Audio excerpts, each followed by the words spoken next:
anger is widely related to negativity, even though it can surprisingly be a positive expression of emotion.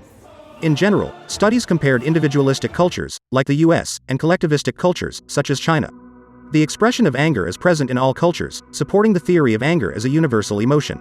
Moreover, collectivistic and individualistic cultures share the same explanation of the general definition of anger and connect it to pressure.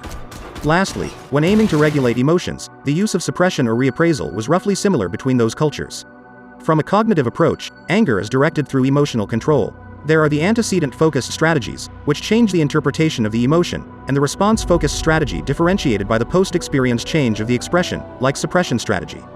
This method can lead to non-intuitive and physiologically negative effects by refusing to explicitly express emotion, while the anticipating approaches are showing some positive results on the feeling of anger.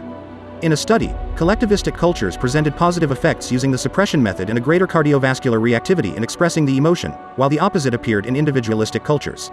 This is in line with the common norm in collectivistic cultures to suppress negative emotions. Nevertheless, the reappraisal strategy didn't show improvement for both Caucasian participants using the expressing method, nor did the Chinese participants in the suppression strategy. Looking at daily conversations, it can be seen that anger is conceptualized differently between those cultures.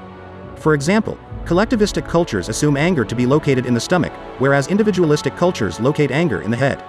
Furthermore, anger may be appraised differently across those cultures. Looking at the appraisal of anger related to other blame, it can be seen that collectivistic societies are more likely to blame distant others, thereby protecting their close relationships.